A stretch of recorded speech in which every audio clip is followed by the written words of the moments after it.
या सत्यशोधक कम्युनिस्ट पक्षाची भूमिका आणि पुढील वाटचाल या बाबतीत गेल्या 1.5 दिवसामध्ये वाघाळा या ठिकाणी पूर्ण महाराष्ट्रातले 11 जिल्ह्यातून सत्यशोधकचे कार्यकर्ते हे आलेले आहेत आणि त्यांचं प्रतिनिधी अधिवेशन हे संपन्न झालं आणि आज या अधिवेशनाची सांगता या जाहीर सभेने होता। सत्यशोधक कम्युनिस्ट पक्षाच्या जे विचारधारा, ज्या भूमिकेवर, ज्या महामानवांच्या विचारावर हा पक्ष उभा आहे,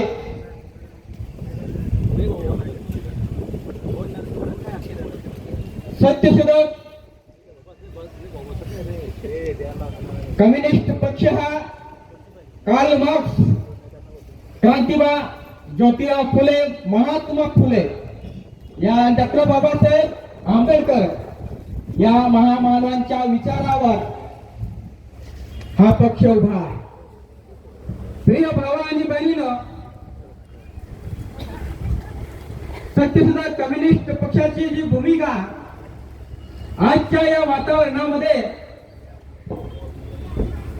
बदलत असताना देशभरामध्ये या मनोवादी सरकारने धुमाकूळ माजवलेला आहे।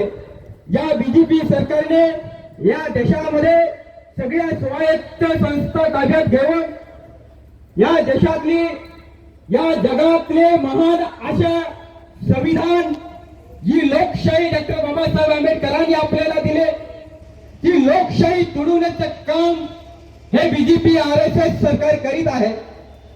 या अशा त्यांच्या भाषामध्ये अमृत कलामध्ये, या अमृत कलामध्ये शेतकऱ्यांचे मरण, आदिवासी कष्टकऱ्यांचे मरण, अशा परिस्थितीमध्ये हे सत्यशोधक कम्युनिस्ट पक्षाचे अधिवेशन हे या नंदुरबार शहरामध्ये संपन्न झालं आहे।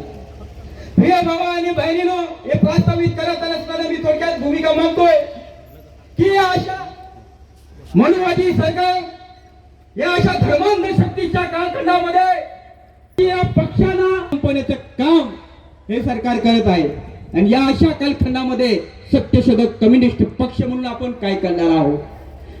प्रिय भावा आणि बहिणींनो, या देशामध्ये कष्टकरी शेतकऱ्यांना मारण्याचं धोरण हे बीजेपी सरकार करीत आहे। आज देशामध्ये पूर्ण जंगल, या जंगलावर हा देश टिकलेला, आदिवासी टिकलेला आहे। ते जंगल सगळ्या कंपन्यांना विकण्याचं काम हे सरकार करीत आहे। छत्तीसगडमध्ये, झारखंडमध्ये जंगल जमिनी या भांडवलदारांना विकून तिथल्या आदिवासींना नक्षलवादी सांगून मारलं जात आहे। इथल्या शेतकऱ्यांना नक्षलवादी, अर्बन नक्षलवादी सांगून शेतकऱ्यांना मारलं जातंय। आज शेतीमालाला माल नाही, शेतकऱ्याने आपल्या कांद्याच्या प्रश्नासाठी आवाज उठवला तर त्याला लाठीचार्ज केला जातो। आज विद्यार्थ्यांचं पाहिलं, या 10-15 वर्षामध्ये सगळ्या नोकऱ्या भरती बंद आहे, पैसा भरत्या बंद आहे। आदिवासींना म्हणतात आम्ही तुम्हाला नोकऱ्या देऊ, तुमच्यासाठी पैसा काढणार, तुमच्यासाठी हॅक करू, परंतु या कालखंडामध्ये पाहिलं आपण सगळ्या नोकऱ्या बंद केल्या, सगळ्या ठेकेदार पद्धती आलेले आहे। आज त्यासाठी आंदोलन करणारे जे विद्यार्थी आहेत, MM BEd झालेले विद्यार्थी घरी बसलेले बेरोजगार झालेला आहे, त्यांच्या हक्कासाठी जेव्हा ते रस्त्यावर उतरतात त्यांना लाठीचार्ज करून त्यांच्यावर गुन्हा दाखल करीत त्यांना शिक्षणापासून, नोकरीपासून वंचित केलं जात आहे। प्रिय भावा आणि बहिणींनो, या बीजेपीच्या अमृतकालामध्ये आपण पुढे कसे जाणार आहोत? आज आदिवासींचा तुम्ही 2 दिवसापूर्वी या देशाचे गृहमंत्री अमित शहा, मी त्याचा निषेध करतोय। आज एक आदिवासी म्हणून मी त्याचा निषेध करतोय। आणि तुम्हाला लाज वाटतं का आदिवासी शब्द उच्चारण्यासाठी? आम्ही या देशाचे मूळ मालक आहोत, आमच्या आदिवासी तुम्ही का संपवताय?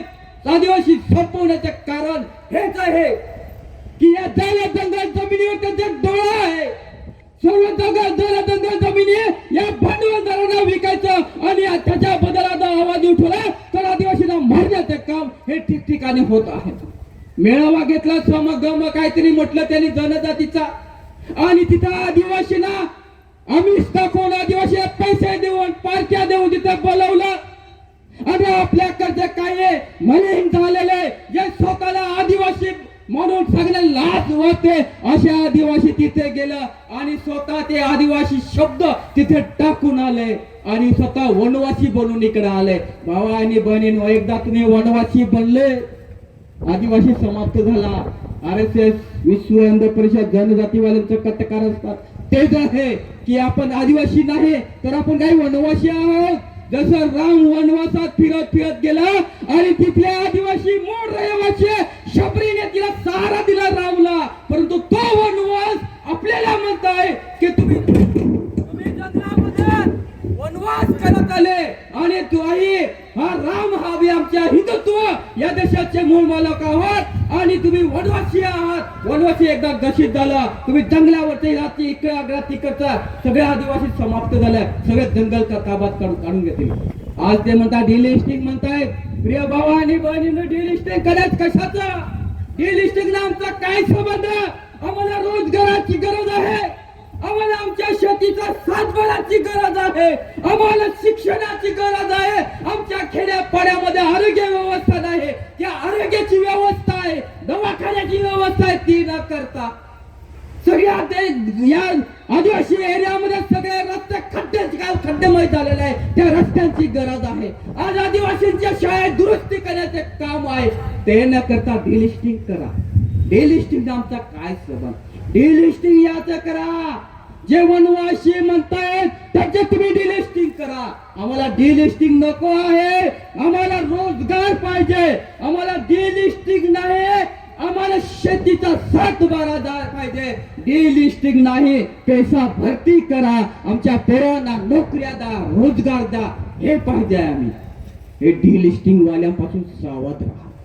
डिलिस्टिंग एकदा झालं, आज त्यांच्याकडे सत्ता आहे, आज त्याच्याकडे न्याय व्यवस्था आहे.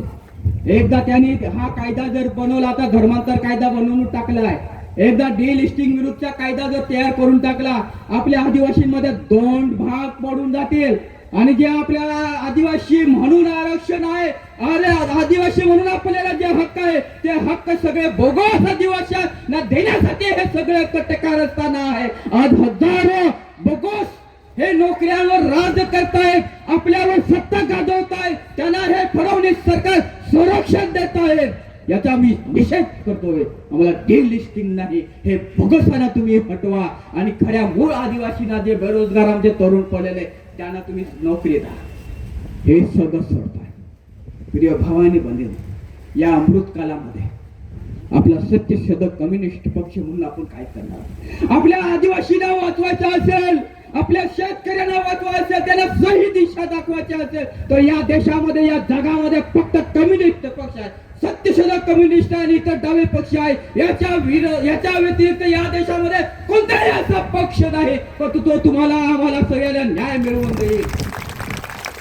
आज बीजेपी मध्ये तुम्ही बघा, 90% सगळे काँग्रेसवाले फक्त मंत्री ते घुसलेला आहे आणि त्याची एक पार्टी बनलेली बीजेपी, आणि ते भ्रष्ट लोक आपल्यावर राज करतायत. काही काँग्रेसवाल्याला आपल्याला न्याय देतील, कोण हे राष्ट्रवादी आपल्याला न्याय देतील? कोणीही न्याय देणार नाही. हे सगळे गुलाम झालेले आहेत, हे लाचार झालेले आहेत. फक्त एकमेव कम्युनिस्ट असा निडरपणे उभा आहे आणि तोच या मोदी सरकारला टक्कर देऊ शकतो, या मनुवादी सरकारला टक्कर देऊ शकतो, या धर्मांच्या शक्तीला तो टक्कर देऊ शकतो. तो एकमेव लाल बावटा आहे आणि त्याने लाल बावट्यावर हल्ला करून पाहिला. आपले केरळचे मुख्यमंत्री यांच्यावर त्याने काल EDची 10 टाकून दडपण्याचा प्रयत्न केला, परंतु त्यांना एक तुकडा सुद्धा तिथे भ्रष्टाचार सापडला नाही, म्हणून ते फक्त बदनामी करण्याचे. आज प्रत्येक वेळेस तुम्ही विचार करा, मोदी आणि अमित शहाचे भाषण आहे का, त्यांना ते सरस म्हणजे प्रत्येक वेळेस म्हणतात एक कम्युनिस्ट